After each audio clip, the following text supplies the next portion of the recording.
నన్ను ఆహ్వానించిన దైవజనులకు అదేవిధంగా కూడి వచ్చిన మీ అందరికీ కూడా ప్రభునామంలో నా వందనాలు తెలియజేస్తున్నాను.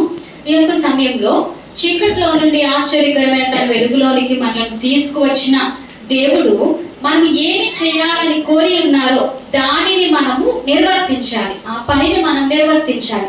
ఏ పనిలో అయితే దేవుడు మనలను ఉండుటకు ఏర్పరిచి ఉన్నాడో ఆ పనిలోనికి లేక ఆ పిలుపులోనికి మనం రావాలి.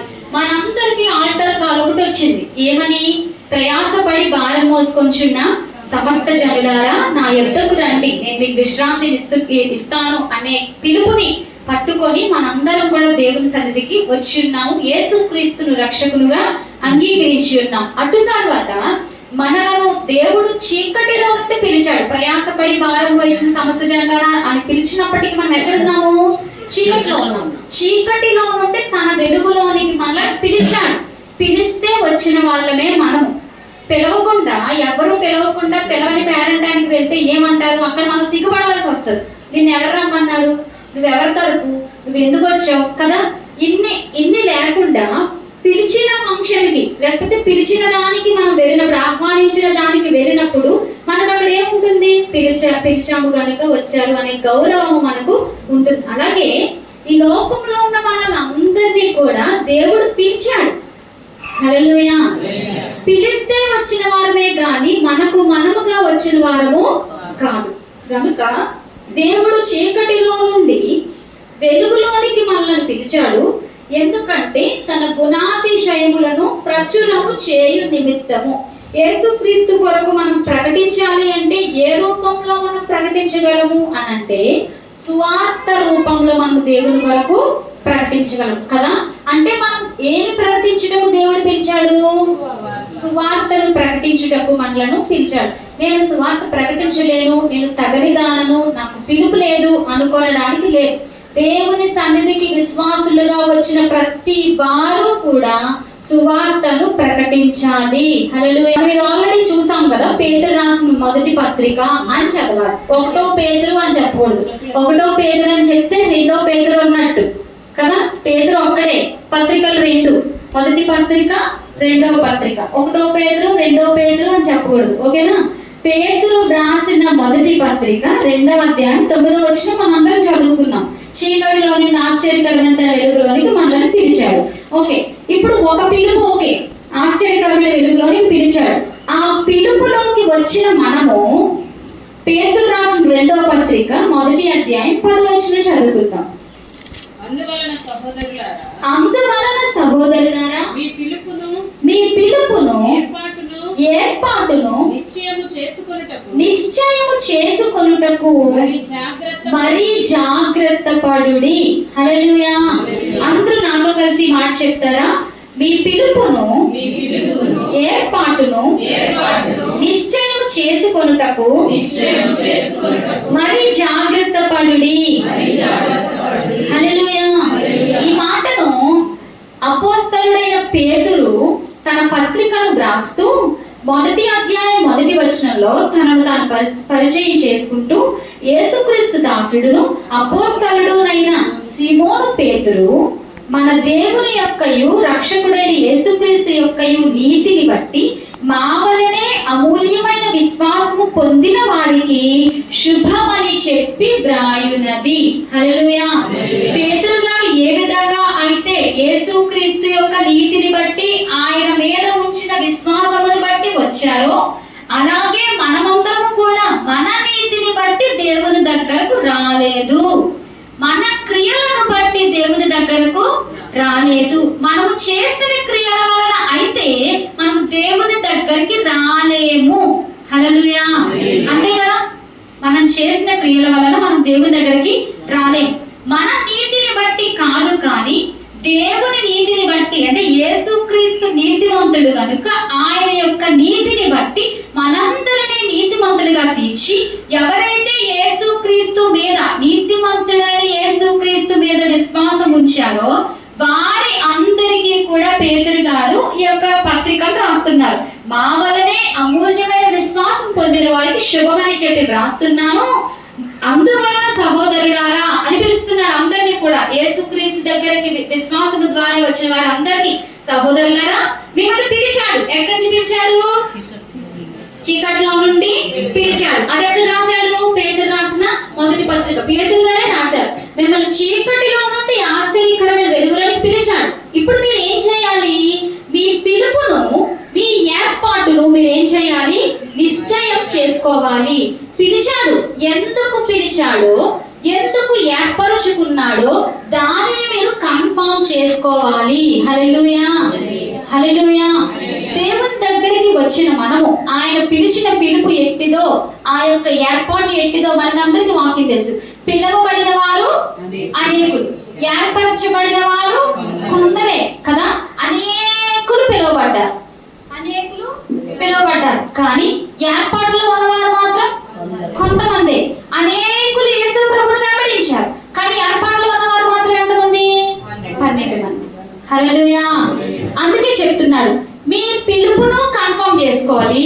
మీరు ఎందుకొరకు ఏర్పరచబడ్డారో ఆ ఏర్పాటును కూడా కన్ఫర్మ్ చేసుకోవాలి. అపోస్తలుడైన పేతురు గారు యేసుక్రీస్తు చేత పిలువబడ్డారు. పేతురు జాలరి కదా, సీమోను అప్పుడు పేరు. సీమోను జాలరి అయినప్పుడు యేసుక్రీస్తు అతన్ని పిలిచి, నా వెంబడి రండి, నేను మిమ్మును మనుష్యులను పట్టు జాలరులుగా చేతును అని చెప్పారు.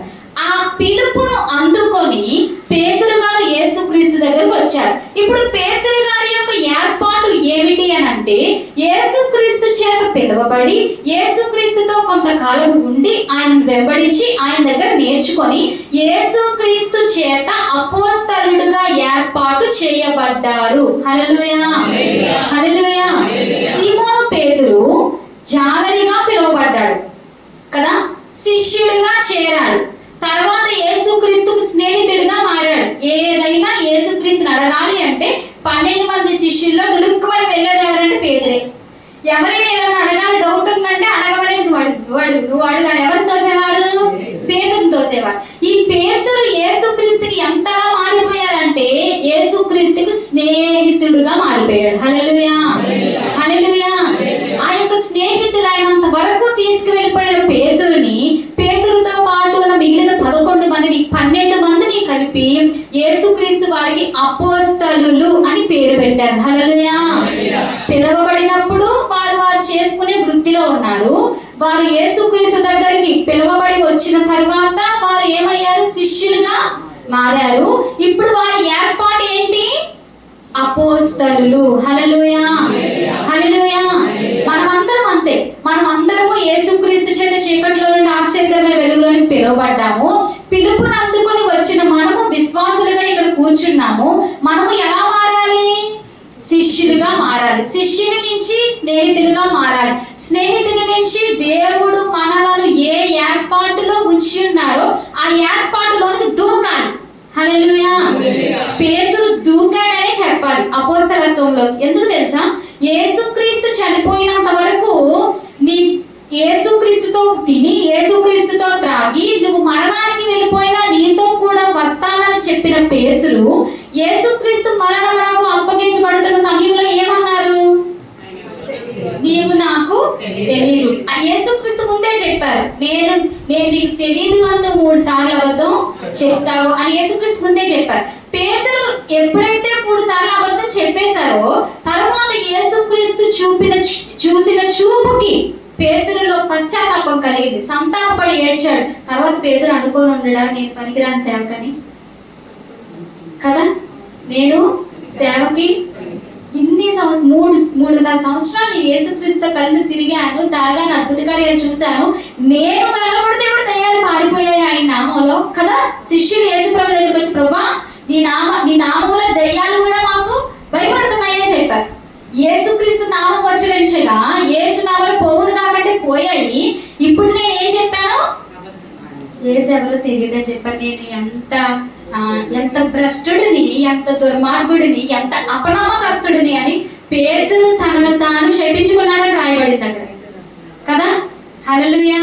తను ఎంత దీనస్థితిలోకి వెళ్ళిపోయాడంటే ఇక్కడ సేవకు పనికిరానన్న స్టేజ్లోకి వెళ్ళిపోయి యేసుక్రీస్తు పునరుత్థానం లేచిన తర్వాత కూడా అప్పటికి వాళ్ళకి తెలియదు యేసుక్రీస్తు పునరుత్థానుడు అయ్యాడు, కానీ వారితో శరీరధారిగా లేడు, ఆత్మరూపిగా ఆయన సంచరిస్తూ ఉన్నాడు కదా. ఇప్పుడు యేసుక్రీస్తు ఉన్నారు కానీ ఆయన మనతో లేరు కదా అని ఎప్పుడైతే పేతురుకి థాట్ వచ్చిందో, పేతురు ఏమన్నాడు తెలుసా? రే నేను చేపలు పట్టడానికి వెళ్తున్నారా, మీరు ఏమైనా వస్తారా అని అడిగాడు. హెడ్ ఎవరు? పేతురు వెనకాల వీళ్ళు 11 మంది ఉన్నారు. నేను చేపలు పట్టబోను అని చెప్పినప్పుడు వీళ్ళందరూ కూడా ఏమన్నారు? నేను కూడా. హల్లెలూయా. ఎక్కడి నుంచి పిలువబడ్డాడు? ఆ జాలరి స్థానం నుంచే కదా పిలువబడ్డాడు. ఎలా మారాడు? శిష్యుడిగా మారాడు. కానీ ఇంకా ఏర్పాటులోనికి రాలేదు. దేవుడు వారిని అపోస్తలులని పేరు పెట్టి నియమించేశాడు అప్పటికే. కానీ ఇంకా తన ఏర్పాటుని పేదలు ఏం చేయలేకపోయాడు, గుర్తించలేకపోయాడు. కారణం ఏంటి తెలుసా? ఆత్మ సహాయం లేదు. హల్లెలూయా. భయం. యేసుక్రీస్తుని చంపినట్టు మమ్మల్ని కూడా చంపేస్తారేమని భయం. కానీ పారిపోయిన పేతురు ఎప్పుడైతే ఆత్మతో నింపబడ్డాడో చెప్తున్నాడు, మీరు జీవాధిపతిని చెప్పారు, దేవుడు ఆయన మృతుల్లోంచి లేపాడు, అందుకు మేము సాక్షులం, కన్న వాటిని విన్న వాటిని చెప్పకి ఉండలేము, మీరు ఏం చేసుకుంటారో చేసుకోండి, మేము మాత్రం చెప్తాం. హల్లెలూయా. ఆ విధంగా అపోస్తలుడుగా ఏర్పాటులోకి వచ్చిన తర్వాత, పేతురు అపోస్తలుడు అయిన తర్వాత ఈ మాటలు చెప్తున్నాడు. నేను పడ్డాను, నేను అనుభవించాను, ఇప్పుడు మీకు చెప్తున్నాను, మీరు పిలువబడ్డారు, మీ పిలుపును ఏర్పాటును నిశ్చయం చేసుకోండి. నేను నిశ్చయించుకోలేకపోయాను, నేను దేవుడు ఎవరో తెలియదని అబద్ధం చెప్పాను, యేసుక్రీస్తు ఎవరో తెలియదని చెప్పాను, మరలా వెనక్కి తిరిగి వెళ్ళిపోదాం అనుకున్నాను, కానీ మీరు ఎలాగూ చేయొద్దు, మీ పిలుపును ఏర్పాటును మీరు నిశ్చయం చేసుకోండి అని చెప్తున్నాడు. పేతురు మనందరికీ కూడా పత్రిక మనకే రాశాడు, విశ్వాసం పొందిన వారికి. సో మనం అక్కడ చూసుకున్నది ఏంటంటే పిలుపును ఏర్పాటును నిశ్చయం చేసుకోవాలి కదా. ఎలా పిలువబడ్డాము? మనం అందరం ఎవరు కదా? విశ్వాసులుగా మనం అందరము పిలువబడ్డాం. ఇప్పుడు విశ్వాసుల నుంచి మనం ఏ స్థానానికి వెళ్ళాలి అంటే శిష్యుని స్థానంలోనికి మనము వెళ్ళాలి. విశ్వాసికి శిష్యునికి తేడా ఏంటి అంటే వచ్చి వెళ్ళిపోయేవారు విశ్వాసులు. ఏ పని చేయకుండా, ఎవరితో సంబంధం లేకుండా జస్ట్ అలా వచ్చి వాక్యం విని వెళ్ళిపోతారు అంతే. దాన్ని ఏమంటారంటే నా భాషలో స్టైల్ గా వచ్చి ఎవరో వేసిన బాగా కూర్చొని అలా స్టైల్ గా లేచి వెళ్ళిపోతారు. వీళ్ళు ఎవరండి? విశ్వాసులు. హల్లెలూయా. ఈ విశ్వాసులకి ఫలింపు ఉండదు, వీరు సువార్త ప్రకటించరు. దేవుడు తన యొద్దకు పిలిచిన వారికి అందరికీ చెప్పిన ఆజ్ఞ ఏంటంటే మీరు సర్వలోకములకు వెళ్ళి సర్వ సృష్టికి సువార్తను ప్రకటించండి, కొందరిని శిష్యుడిగా చేయండి. అవునా? అంతేనా? కొందరిని శిష్యులుగా, అవునా? సమస్త జనులను శిష్యులుగా చేయండి కదా. దేవుని దగ్గరకు వచ్చిన వారు సువార్త ప్రకటించి అనేక మందిని దేవుని దగ్గరకు తీసుకురావాలి. కానీ వీళ్ళే శిష్యులుగా మారకపోతే ఇంకోవారు దేవుని నమ్ముకోలేందుకు కదా. అందుకే విశ్వాస జీవితంలో ఉన్నవారు విశ్వాస జీవితంలోనే ఉండిపోతే ఫలింపు లేకుండా ఉండిపోతారు. ఫలించని వారి వల్ల దేవునికి ఎటువంటి ఉపయోగము లేదు. ఫలింపని ప్రతి చెట్టు నరకబడి అగ్నిలో వేయబడు. మీరు మీ పాస్టర్ గారి చేత బాగా వాక్యం విన్నవారు కనుక నేను అన్ని రెఫరెన్స్ తీసి చెప్పట్లేదు, కేవలం నోట్తో చెప్పేస్తున్నాను. ఓకేనా? మీరు నోట్స్ రాసుకున్నప్పుడు మాత్రం ఏది మిస్ చేయకుండా అన్నీ ఉంటారు. కనీసం చిన్న ముక్కైనా ఫలింపని ప్రతి చెట్టు అని రాసి డాట్స్ పెట్టేయాలి. అప్పుడు మీకు ఆ వాక్యం కనెక్షన్ ఉంటుంది. వాక్యానికి కనెక్షన్ లేకుండా చెప్పిన రెఫరెన్స్ రాసుకుంటే ఏం అర్థం కాదు. ఓకే? ఫలింపని ప్రతి చెట్టు నరకబడి అగ్నిలో వేయబడును. ఈ విశ్వాస స్థానంలో ఉండి ఫలించకపోతే వారు విశ్వాసిగా ఉన్నా సరే దేవుని దృష్టిలో దేవునికి పిల్లలు కాదు. హల్లెలూయా. వారు లోకంలో ఉన్న దేవుళ్ళను నమ్ముకున్న వారు ఏ విధంగా భక్తులుగా ఉండి కేవలం ఆ రోజు వచ్చి గుడికొచ్చి దండం పెట్టుకుని వెళ్ళిపోయి మళ్ళీ తాను ఏ దండం పెట్టుకున్నారో ఏం కోరుకున్నారో ఎలా మర్చిపోతారో కదా. దేవుడు గుడికి వెళ్ళిన వాళ్ళు, దండం పెట్టుకున్న వాళ్ళు ఏం చేయాలి? పాపం చేయకుండా ఉండాలి. అయ్యో ఇప్పుడే కదా బయటికి గుడికి వెళ్ళి వచ్చాను, ఈ లోపే గడప దాటగానే అబద్ధం బూతు కదా, వారు అలా ఉంటారు. కానీ మనము కూడా దేవుని సన్నిధికి వచ్చి ఏమీ నేర్చుకోనకుండా విన్నది విన్నట్టు గడప దగ్గర వదిలేసి బయటికి వెళ్ళి మరలా గొడవలు, కలహాలు, బూతులు, అబద్ధాలు ఇవన్నీ చేస్తూ ఉంటే మనకు లోకంలో ఉన్న దేవుడు లేని వారికి ఏమీ తేడా లేదు. హల్లెలూయా. కాబట్టి విశ్వాసిగా వచ్చిన మనము విశ్వాసిగా ఉండకుండా శిష్యుడుగా మారాలి. ఇది దేవుని యొక్క చిత్తం, ఇది దేవుని యొక్క పిలుపు. సమస్త జనులను శిష్యులనుగా చేయుడి. ఎందులో పిలుస్తున్నాడు? శిష్యరికంలోకి, శిష్యుల సంఖ్యలోనికి మనలను పిలుస్తున్నాడు. హల్లెలూయా. అపోస్తలుడు సువార్త ప్రకటించిన కాలంలో, అపోస్తలుడు సంఘాన్ని నడిపించిన కాలంలో అక్కడ విశ్వాసులైన వారిని మనం ఎక్కువ చూడము. మాక్సిమం అందరూ కూడా ఎవరు? శిష్యులే. విశ్వసించిన వారు అని రాసి శిష్యుల సంఖ్య విస్తరించున్నప్పుడు అని రాస్తాడు అపోస్తలుల కార్యాలు 6వ అధ్యాయంలో. ఆ దినములలో శిష్యుల సంఖ్య విస్తరించుచున్నప్పుడు. చూసారా, విశ్వాసులు ఎవరైనా ఉన్నారు అక్కడ? అందరూ కూడా ఎవరు? శిష్యులు. ఎందుకు వారు శిష్యులుగా ఉన్నారు అంటే, ఒకసారి దేవుని సన్నిధికి వచ్చిన తర్వాత వారు ఉండి లేరు. ఇంకా వారి ద్వారా సంఘం ఏమవుతుంది? విస్తరిస్తూ ఉంది. హల్లెలూయా. వీరు అపోస్తలుల బోధయందు, సహవాసమందు, రొట్టె విరుచుటయందు, ప్రార్థన చేయుటయందు ఎడతెగక ఉండిరి. అప్పుడు ప్రతి వానికి భయము కలిగెను. హల్లెలూయా. అప్పటి వరకు నార్మల్ గా ఉన్నవారు ఇప్పుడు అద్భుత కార్యాలు చేస్తున్నారు. ఇప్పుడు బోధలో ఉన్నారు, సహవాసంలో ఉన్నారు, ఎక్కడంటే అక్కడ ప్రార్థనకి వెళ్ళిపోతున్నారు, ప్రభు బలలో ఉన్నారు, అనేక మందికి సువార్తను ప్రకటిస్తున్నారు. ఇంకా హింస వచ్చి చెదిరిపోయిన వారు కూడా, ఆ కాలంలో గొప్ప హింస సంఘానికి కలిగింది. సంఘాన్ని హింసించి చంపి గర్భిణీల యొక్క గర్భాలు చీల్చిన పరిస్థితిలో కూడా చెదిరిపోయిన శిష్యులందరూ కూడా వెళ్ళి ఏం చేశారు? సువార్తను ప్రకటించారు. హల్లెలూయా. అయ్యి బాబోయ్ మమ్మల్ని చంపేస్తారు బాబోయ్ అని చెప్పి వాళ్ళు ఊరికనే కూర్చోనలేదు. వారు ఊరికనే కూర్చొని ఉండుంటే మనకి ఇక్కడికి సువార్త వచ్చేది కాదు. హల్లెలూయా. మరి వారు ఊరికనే కూర్చోకుండా సువార్త ప్రకటిస్తే సువార్త మన దగ్గరికి వస్తే, మనం ఊరికనే కూర్చోకుండా బయటకు వెళ్ళి సువార్త ప్రకటిస్తే మన ద్వారా ఎంతమందికి సువార్త వెళ్తుంది కదా? అది కదా ఫలించడం. హల్లెలూయా. యోహాను సువార్త 15వ అధ్యాయం 8వ వచనం చదువుకుందాం. విశ్వాసికి శిష్యుడికి తేడా ఏంటంటే, విశ్వాసి ఫలించడు, వచ్చేళ్ళిపోతారు. కానీ విశ్వాసి ఫలించాడు అంటే అతను ఇంకా విశ్వాసి యొక్క స్థానంలో ఉన్నవాడు కాదు, అతడు శిష్యుడిగా మారినట్టు లెక్క. యోహాను సువార్త 15వ అధ్యాయం 8. మీరు బహుగా ఫలించుట వలన నా తండ్రి మహిమపరచబడును, ఇందువలన మీరు నా శిష్యులగుదురు. హల్లెలూయా. శిష్యులు అగుదురు అంటే ఇంకా శిష్యులు కాలేదు. శిష్యులు అవ్వాలి అంటే చేయవలసిన పని ఏంటి? బహుగా ఫలించాలి. Praise lord. హల్లెలూయా. మనం ఇక్కడే చూస్తున్నాం, విశ్వాసులు అంటే ఏమి లేనివారు, ఫలింపు లేనివారు. ఇప్పుడు విశ్వాస శిష్యుడిగా మారాలి అంటే ఏం చేయాలి? ఫలించాలి. ఫస్ట్ స్టెప్ అన్నమాట. విశ్వాసి శిష్యుడిగా మారాలి అంటే ఫలించాలి. నేను ఫలించాను, నేను ఇలాగే ఉంటాను అని అంటే, లోకంలో ఉన్న వారికి, అంటే లోకంలో ఉన్న దేవుళ్ళు దేవతలు నమ్ముకునే వారికి, మనకి నిజమైన దేవుడైన యేసుక్రీస్తు నమ్ముకునే వారికి ఏమీ తేడా లేదు. హల్లెలూయా.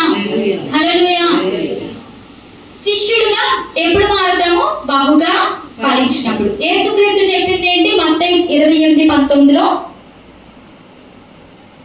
మనము బహుగా ఫలిస్తే శిష్యుడిగా మారుతాం, శిష్యులు అగుదురు అని చెప్పాడు.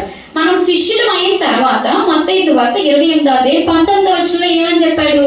కాబట్టి ఈ కాబట్టి ఎక్కడికి యాడ్ చేసుకోవాలి? కాబట్టి అంటే దాని ముందు ఏదో ఉందని అర్థం. ఎక్కడికి యాడ్ చేసుకోవాలి? మీరు బహుగా ఫలించడం వలన నా తండ్రి మహిమపరచబడును, ఈ విధముగా మీరు నాకు శిష్యులు అవుతారు. కాబట్టి మీరు శిష్యులు అవ్వాలంటే మీరు వెళ్ళి సమస్త జనులకు సువార్తను ప్రకటించుడి కదా. 28వ అధ్యాయం 18వ వచనం. అయితే యేసు వారి యొద్దకు వచ్చి పరలోకమందును భూమి మీదను నాకు సర్వాధికారము ఇయ్యబడి ఉన్నది, కాబట్టి మీరు వెళ్ళి సమస్త జనులను శిష్యులనుగా చేయండి. దీని మధ్యలో ఒక కనెక్షన్ ఉంటుంది. మార్కు సువార్త 16వ అధ్యాయం 15వ వచనం. సమస్త జనులను శిష్యులుగా చేయాలి అంటే ముందు ఏం చేయాలి? సర్వలోకానికి వెళ్ళి సువార్తను ప్రకటించాలి. మార్కు సువార్త 16వ అధ్యాయం 15వ వచనం. మరియు మీరు సర్వలోకమునకు వెళ్ళి సర్వ సృష్టికి సువార్తను ప్రకటించుడి. 19వ వచనం, 28:19 మత్తయి. కాబట్టి మీరు వెళ్ళి చదవండి ఒకసారి అందరూ మత్తయి 28:19, మార్కు 16:15 తీసి పట్టుకోండి. చదవండి. మార్కు 16:15, మత్తయి 28:19. మత్తయి 28:19లో ఉన్న కాబట్టి మార్కు 16:15లో ఉన్న మీరు దగ్గర నుంచి చదవండి. కాబట్టి మీరు సర్వలోకమునకు వెళ్ళి సర్వ సృష్టికి సువార్తను ప్రకటించుడి. మీరు సర్వలోకమునకు వెళ్ళి అన్న ముక్కలో మత్తయి 28:19లో ఉన్న మీరు వెళ్ళి అన్నది కంప్లీట్ అయిపోతుంది.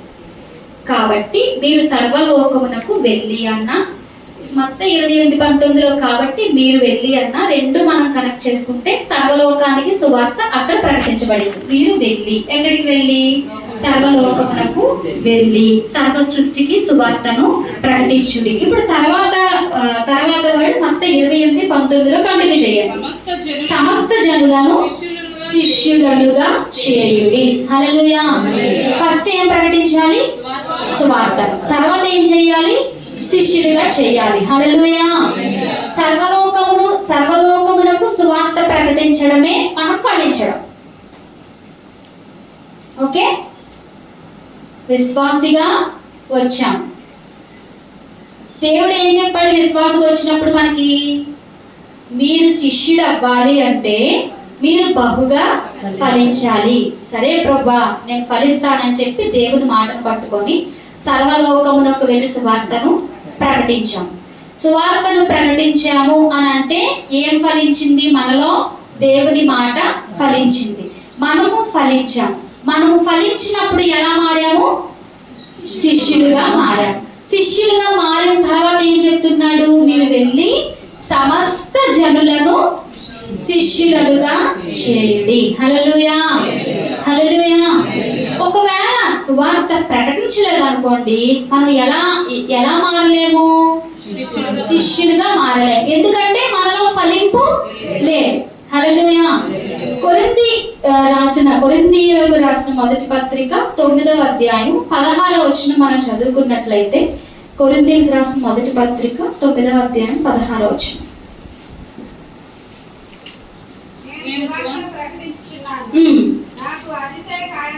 నేను సువార్త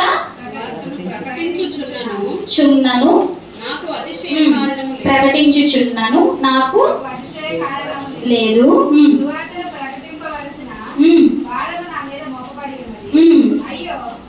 అయ్యో ప్రకటింపక కలిచదు.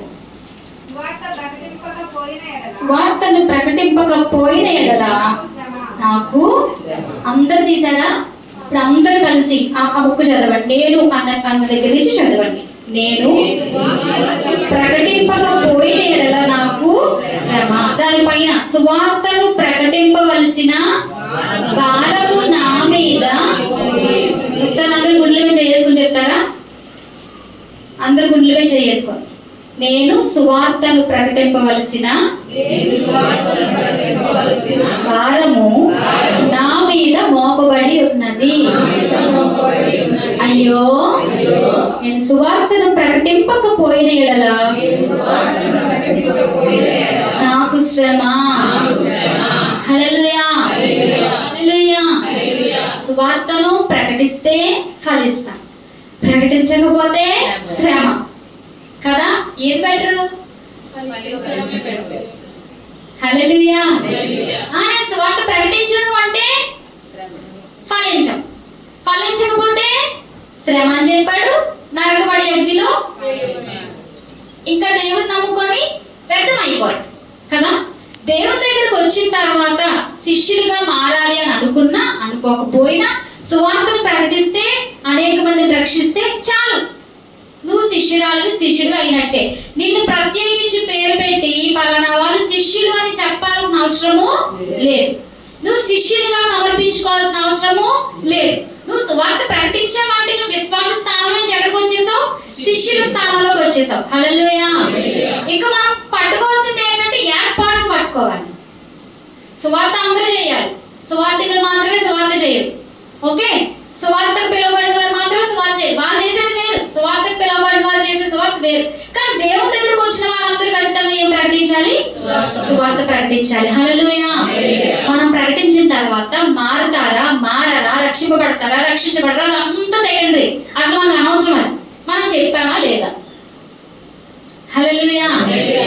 అయ్యో నేను ఇంతమందికి చెప్పాను, ఒకరు కూడా మారలేదు, నీకు అనవసరం. అది నువ్వు చెప్పింది ఎవరి మాట? అదే మాట ఒక దినం వారికి ఏం తీరుస్తుంది? నీ సువార్త ప్రకటించబడిందా లేదా? నమ్మకపోవడం నీ తప్పది, అంతే తప్ప నీకు సువార్త ఖచ్చితంగా ప్రకటించాలని దేవుడు చెప్తారు. హల్లెలూయా, హల్లెలూయా. సువార్త ప్రకటించకపోతే నిత్య జీవమునకు వారి వారసులుగా మనం సిద్ధపరచలేదు. నిత్య జీవము కొరకు వారికి తెలియపరచలేదు. ఈ లోకంలో ఉన్న శారీరకమైన జీవితమే జీవితం అనుకొని వారు జీవించారు. నిజంగా దేవుడు అంటే తెలియని వారు చాలా మంది ఉన్నారు. హల్లెలూయా. వారందరికీ ఏం ప్రకటించబడాలండి? సువార్త ప్రకటించబడాలి. సువార్త ప్రకటించినప్పుడు మీకు ఎగ్జాంపుల్ చెప్తానే. ఎవరికైనా కొత్తగా జాబ్ వచ్చింది అనుకోండి, సాఫ్ట్వేర్ కంపెనీస్ కానీ కొన్ని కంపెనీస్ ఉంటాయి. అటువంటి వాళ్ళలో వారికి జాబ్ రావాలి అంటే వాళ్ళు ఏం చెప్తారంటే, మీకు మేము జాబ్ ఇస్తాము, మీ తరపు నుంచి మీరు మా కంపెనీ మా యొక్క కోర్సెస్లో 10 మంది జాయిన్ చేయండి, అప్పుడు మీకు ఇందులో కన్ఫర్మేషన్ ఇస్తాం, జాబ్ కన్ఫర్మేషన్ అని చెప్తారు. మీకు అది అంటే ఐడియా ఉందో లేదో నాకు తెలియదు, కానీ ఐడియా లేదా? ఓకే, ఏదో ఉంటుంది, అది షాపింగ్ మార్కెటింగ్ కి సంబంధించింది.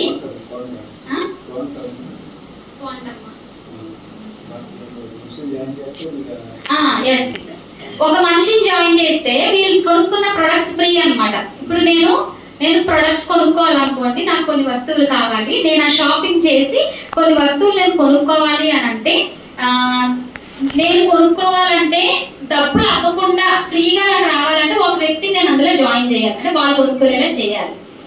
వాళ్ళు కొనుక్కుంటే మనకు వచ్చే ప్రొడక్ట్స్ మనకు ఫ్రీగా వస్తాయి.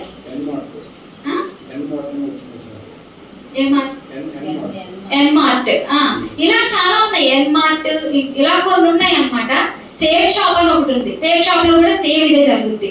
ఈ విధంగా వాళ్ళు ఏంటంటే నీకు ప్రొడక్ట్స్ ఫ్రీగా రావాలంటే, లేకపోతే నువ్వు 2000 ఖర్చు పెట్టి ప్రొడక్ట్స్ కొన్నావు, నీకు 2000 ఖర్చు పెట్టి కొన్నావు కనుక 2000 నీకు ఫ్రీ రావాలంటే నువ్వు ఇంకొకరిని జాయిన్ చేయి అని చెప్తారు అనమాట. వాళ్ళు జాయిన్ చేస్తే మనకి ఏంటి, మన ప్రొడక్ట్స్ మనకి ఫ్రీ కదా. మనం ఏం చేస్తాం? తెలుగుగా జాయిన్ చేస్తాం, మన ప్రొడక్ట్స్ ఫ్రీగా వస్తున్నాయి కదా.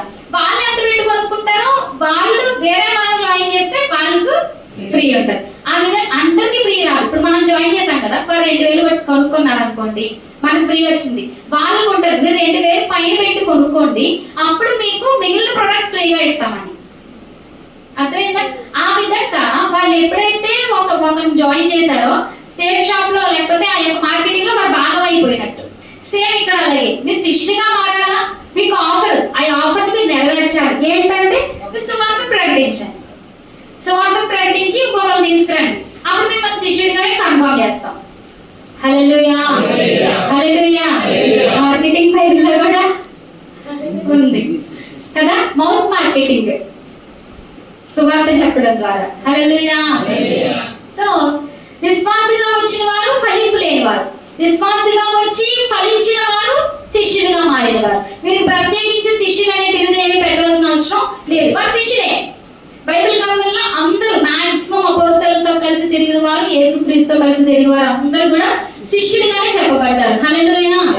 ఇప్పుడు శిష్యుడి స్థానము నుంచి శిష్యుడుగా యేసుక్రీస్తు వారందరినీ శిష్యులను చేసి 12 మందిని శిష్యులను యేసుక్రీస్తు తన కొరకు ఏర్పరచుకొని ఉన్నారు. అది మనం మత్తయి సువార్త 10వ అధ్యాయం 1వ వచనంలో చూస్తాం, చదవని అవసరం లేదు. మత్తయి సువార్త 10వ అధ్యాయం 1వ వచనంలో 12 మంది శిష్యులను యేసుక్రీస్తు ఏర్పాటు చేసుకున్నారు. మార్కు 3:16 మాత్రం చదవండి. మార్కు సువార్త 3వ అధ్యాయం 16వ వచనం. మార్కు సువార్త 3వ అధ్యాయం 16వ వచనం.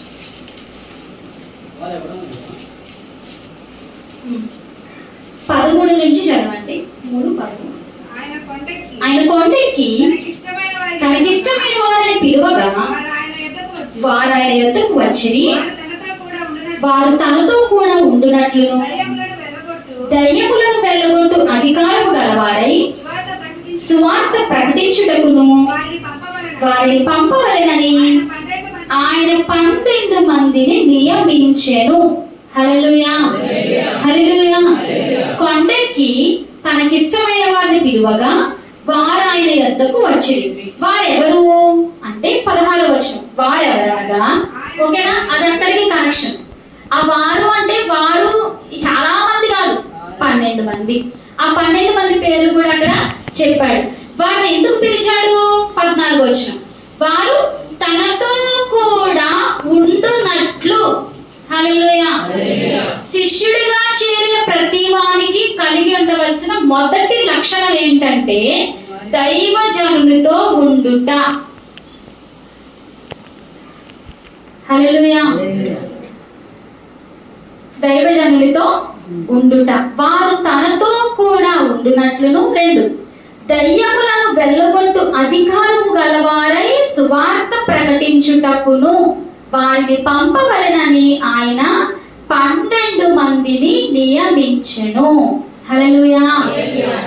తనతో కూడా ఉండాలని, యేసుక్రీస్తు ఏ విధంగా అధికారం గలవాడై దయ్యములు వెళ్ళగొడుతూ ఉన్నాడో అదే విధంగా తన శిష్యులు కూడా అధికారం గలవారే దయ్యములు వెళ్ళగొట్టు వారిగా ఉండాలి అని యేసుక్రీస్తు తన కొరకు ఎంతమంది నియమించుకున్నారు? 12 మందిని ఆయన నియమించుకున్నారు. హల్లెలూయా, హల్లెలూయా. వీరందరినీ నియమించుకున్న తర్వాత యోహాను సువార్త 15వ అధ్యాయం 14వ వచనం మనం చూసినట్లయితే, యోహాను సువార్త 15వ అధ్యాయం 14వ వచనం. నేను మీకు ఆజ్ఞాపించిన వాటిని చేసిన ఎడల మీరు నా స్నేహితులై ఉందురు. అందరు తీసారా? చదువుతారు ఒకసారి అందరు కలిసి.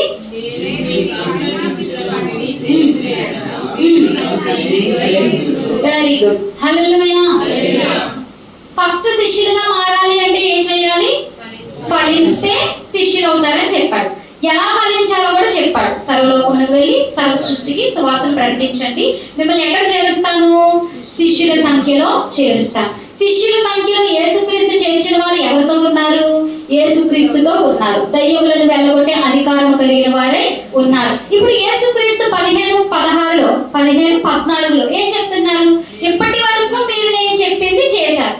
మీరు ఈ విధంగానే నేను మీకు ఆజ్ఞాపించిన వాటిని మీరు చేసిన ఎడలా మీరు నాకు స్నేహితులై ఉందురు.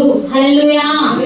దాని పైనే శిష్యుల కోసం చెప్పాడు, దాని క్రిందనే స్నేహితుల కోసం చెప్తూ ఉన్నాడు. అంటే వచ్చిన వారు వచ్చినట్టే ఉండాలని దేవుని యొక్క ఉద్దేశము కానే కాదు.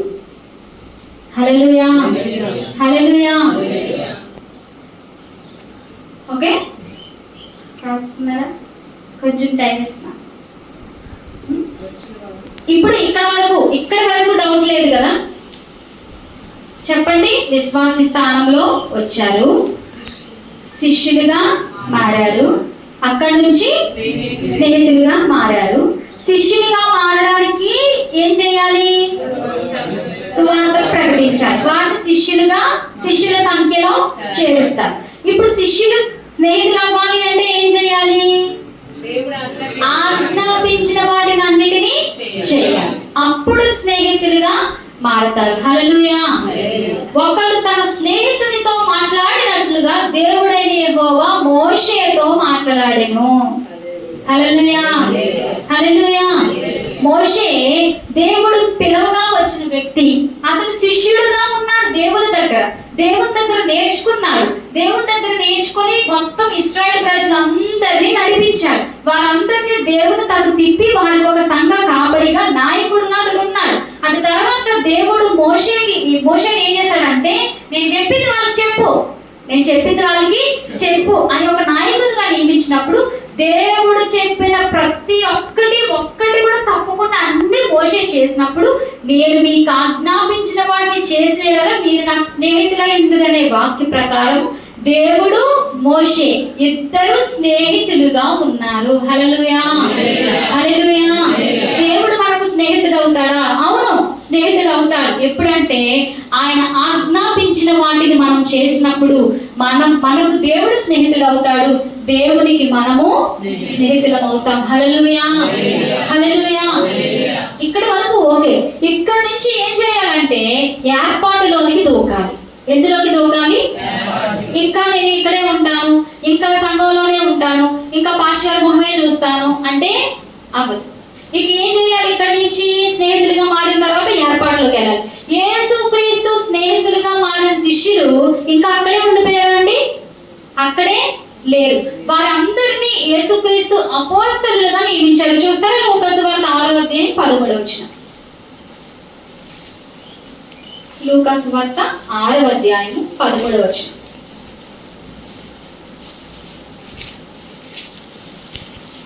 వారికి అపోస్తలులు అను పేరు పెట్టెను. హల్లెలూయా, హల్లెలూయా, హల్లెలూయా. ఉదయమైనప్పుడు ఆయన తన శిష్యులను పిలిచి ఉంది. అందులో 12 మంది శిష్యులను పిలిచి అని ఉందా? తన శిష్యులను పిలిచి అంటే యేసుక్రీస్తుకి 12 మంది కాక చాలా మంది శిష్యులు ఉన్నారా లేదా?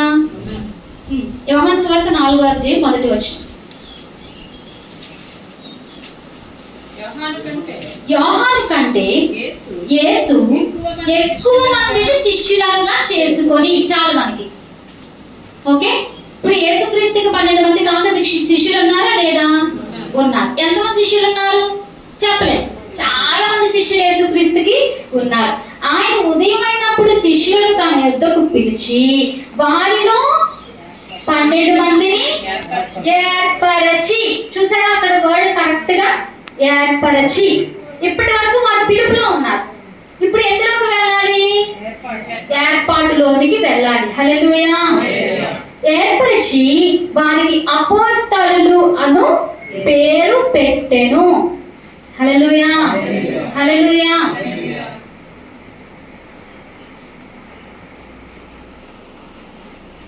అందరూ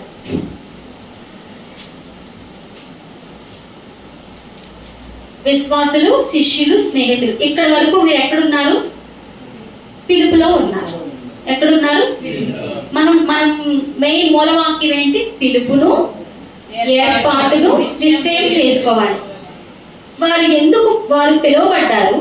వారు ఎందుకు పిలువబడ్డారో వారికి తెలుసు. ఎందుకు పిలువబడ్డారు? దేవుని యొక్క పరిచర్య చేయుటకు, లేక సువార్తను ప్రకటించుటకు. దేవుని సేవ చేయడం అంటే సువార్తను ప్రకటించడం మెయిన్.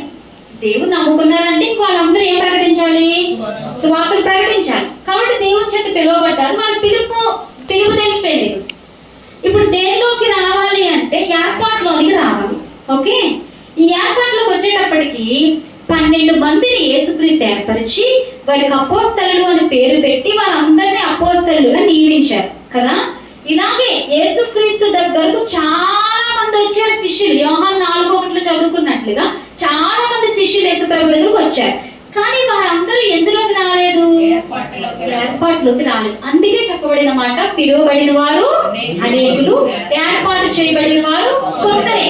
అనేక మంది శిష్యులుగా పిలువబడ్డారు కానీ అనేకులు ఏర్పాటులోనికి రాక కొందరు మాత్రమే ఏర్పాటులోనికి వచ్చారు అని గల కారణం ఏంటంటే ఇక్కడ శిష్యులు ఫిల్టర్ అయిపోయారు. ఏమయ్యారు? శిష్యులు ఫిల్టర్ అయిపోయారు. 2 రకాలైన శిష్యులలోనే మళ్ళీ ఎన్ని వర్గాలు ఉన్నవి?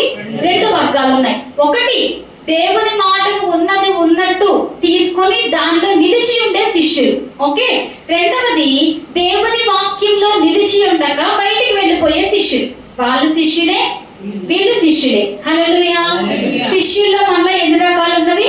2. కఠినమైన బోధను విని నిలిచి ఉండు వారు ఒక రకం, నిలిచి ఉండలేక మధ్యలో వెళ్ళిపోయే వారు 2వ రకం. ఇద్దరు మనకు ఒక చోట కనిపిస్తారు. యోహాను సువార్త 6:60.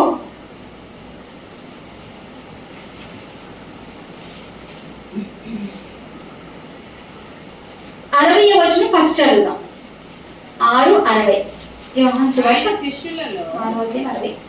ఆయన శిష్యులలో అనేకులు కదా, చాలా మంది ఉన్నారు. ఓకే, అనేకులు ఈ మాట విని ఇది కఠినమైన మాట, ఇది ఎవడు వినగలడని చెప్పుకొనిరి.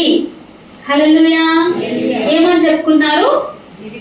ఇంత కష్టమైన మాటలు చెప్తే ఇది ఎవరు వింటారు అని చెప్పుకొని సలుగుకొని 66వ వచనంలో అప్పటి నుండి ఆయన శిష్యులలో అనేకులు వెనుక తీసి మరి ఎన్నడూను ఆయనను వెంబడింపలేదు. హల్లెలూయా. వీరు వాక్యం విన్నారు, పునాదిలోనే కట్టబడ్డారు, పునాది మీదే కట్టబడ్డారు, బండ మీదనే వారి ఇల్లు ఉన్నది. కానీ దాని మీద వారు నిలిచి ఉండలేక, ఆ బండను ఆనుకొని ఉండలేక, పట్టుకొని ఉండలేక, మేము ఈ వాక్యము వినలేము, ఇది మాకు కష్టం అని చెప్పి యేసుక్రీస్తు శిష్యుడైన వారే యేసుక్రీస్తుని విడిచి వెళ్ళిపోయారు. వెళ్ళిపోయిన వారు అప్పటి వరకు సువార్త ప్రకటించడం అలవాటైంది, అప్పటి వరకు స్వస్థత కార్యాలు చేయడం అలవాటైంది. వెళ్ళిపోయిన వారు ఊరికనే ఉంటారా? ఎవరి నామంలో చేస్తున్నారు? యేసు నామంలో. యేసు నామంలో చేస్తే ఏం జరుగుతుంది? ఖచ్చితంగా కార్యం జరుగుతుంది. కనుక వారు వెళ్ళిపోయిన వారు కూడా వారు సువార్త ప్రకటిస్తూ ఉన్నారు, వారు స్వస్థత కార్యాలు చేస్తూ ఉన్నారు, అన్ని జరుగుతున్నాయి. కానీ వారు ఎవరితో కూడా లేరు? ఎస్, యేసుతో కూడా లేరు. మార్కు సువార్తలో మనం చూసాం 3వ అధ్యాయము 14వ వచనంలో వారు తనతో కూడా ఉండి అద్భుత కార్యాలు చేయాలి. ఓకే, ఎవరితో ఉండి చేయాలి? యేసుక్రీస్తుతో ఉండుటకు నియమించాడు. కానీ వెళ్ళిపోయిన వారు ఎవరితో లేరు? లేరు, యేసుక్రీస్తుతో లేరు. ఇక రెండవ గుంపు ఏంటి అంటే మనం కింద నుంచి పైకి వచ్చాం. ఓకే, నిలిచి ఉండే గుంపు. కఠినమైన బోధ వినినప్పటికీ, ప్రభా ఇది నువ్వు చెప్పిన మాట కాదు, నువ్వు నిత్య జీవము మాటలు కలిగిన వాడు, ఎవరి దగ్గరికి వెళ్ళిపోతామయ్యా, నిన్ను విడిచి ఎక్కడికి వెళ్ళిపోతామయ్యా మేము? హల్లెలూయా. యోహాను సువార్త 6వ అధ్యాయము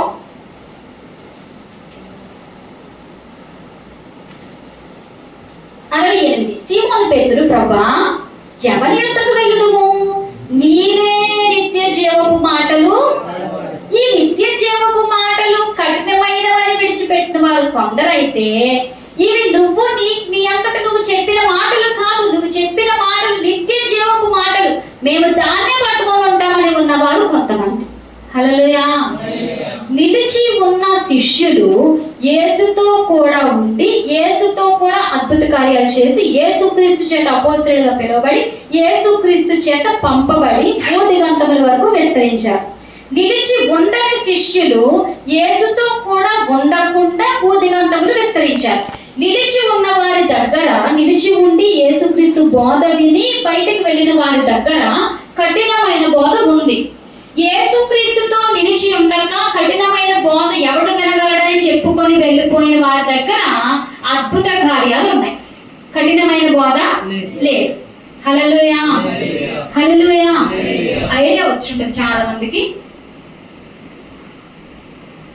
పెద్ద పెద్ద సేవకులమని చెప్పుకొని భాషలు మాట్లాడి ప్రవచనాలు చెప్పి అద్భుత కార్యాలు చేసేవారు ఉన్నారు. కానీ వారిలో నిలిచి లేనిది ఏంటి అంటే కఠినమైన బోధ వారిలో లేదు. వారు గట్టిగా మారుమనసు కోసం 5 నిమిషాలు చెప్పారంటే సంఘంలో సగం మంది వెళ్ళిపోతారు. హల్లెలూయా. బోధలో నిలిచి ఉండిన వారి దగ్గర, కఠినమైన బోధ ఉన్నవారి దగ్గర వారు నిజంగా యేసుక్రీస్తుకు నిజమైన శిష్యులు, నిజమైన అపోస్తలులు, నిజమైన సేవ చేస్తున్నవారు. కఠినమైన బోధ లేకుండా కేవలం ఆశీర్వాదాలు, దీవెనలు చెప్పి ప్రవచనాలు ప్రవచించి అద్భుత కార్యాలు చేసి యేసు నామములో మేము ఇది చేశామని చెప్పుకొని, కఠినమైన బోధ లేకుండా విశ్వాసాన్ని కట్టకుండా సంఘాన్ని బిల్డ్ చేయకుండా ఉన్నవాళ్ళు సరి అయిన బోధలో ఉన్నవారు కాదు. వారు రెండో రకమైన శిష్యులకు చెందినవారు. మనకి ఇప్పుడు డివైడ్ అయిపోతుంది.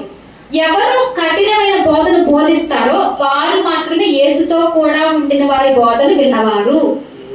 ఎవరైతే కఠినమైన బోధను బోధించారో వారందరూ కూడా యేసుక్రీస్తు నుంచి తిరిగి వెళ్ళిపోయిన గుంపులో ఉన్నవారు. వీరు ప్రకటించేది యేసుక్రీస్తునే, వారు ప్రకటించేది యేసుక్రీస్తునే. కానీ కఠినమైన బోధ ఏమో యేసు చేత పంపబడిన వారి దగ్గర ఉంది. కఠినమైన బోధ కాకుండా అద్భుత కార్యాలు, ప్రవచనాలు మాత్రం ఎవరి దగ్గర ఉన్నాయి? వెళ్ళిపోయిన వారి దగ్గర ఉన్నాయి. ఇక మనం దైవజనుల్ని ఎంచుకునే క్రమంలో ఏ దైవజనుల్ని ఎంచుకోవాలి అనేది మన చేతిలోనే ఉంది. 2 రకాలు మీకు చెప్పేశాను నేను. ఓకే, కఠినమైన బోధ కడతాడు, సంఘాన్ని కడతాడు, బిల్డ్ చేస్తాడు, ఎక్కడ పోకుండా మంచిగా ప్లాస్టరింగ్ వేసి మంచిగా పెయింట్ వేసి లోపల గొల్ల ఉండదు, బయటికి మంచిగా కనిపిస్తుంది, లోపల వెలుపల శుభ్రం చేసి నేను సంపూర్ణ పురుషునిగా సంపూర్ణ స్త్రీగా దేవునికి నివాస యోగ్యమైన దేవాలయంగా తయారు చేస్తాడు. అదే ఏ కఠినమైన బోధలైన దైవజనుడు ఏం చేస్తాడు తెలుసా? సమాధానం సమాధానం అని చెప్పి నా జనులు మోసపుచ్చుతున్నారు, నా జనులు మంటి గోడను కట్టగా దాని మీద గచ్చిపోత పోస్తారు. హల్లెలూయా. లోపల ఉన్నది ఏ గోడ? మట్టి గోడ. పైన ఉన్నది ఏంటి? గచ్చిపోత. పై కనిపించడానికి గచ్చే, కానీ ఒక పోటు పొడిస్తే అదేంటి? మట్టి. హల్లెలూయా. నిజముగా బోధ యందు నిలిచి ఉంటుంది దైవజనులు పైకి పోస్తారు. నిన్ను దేవుడు దీవిస్తాడు, నిన్ను దేవుడు ఆశీర్వదిస్తాడు, రాబోయే కాలంలో నీకు ఇలా జరుగుద్ది, నువ్వు పరలోకి వెళ్తావా అని చెప్పడు. హల్లెలూయా. ఇది శిష్యత్వంలో మనకు కావాల్సింది ఏంటి అంటే మనల్ని శిష్యులుగా తయారు చేసి మనల్ని బాగా షార్ప్ చేసే దైవజనుడి దగ్గర మనం ఉండాలి. అప్పుడు మనం పిలువబడిన పిలుపుకి అర్థం ఉంటది. మనం ఏ ఏర్పాటులోకి ప్రవేశించాలో ఆ ఏర్పాటులోకి ప్రవేశించినట్లుగా మన కాపరి మనలను నడిపిస్తారు. హల్లెలూయా. హల్లెలూయా. దేవుడి యొక్క మాటలు దీవించును గాక. ఆమేన్.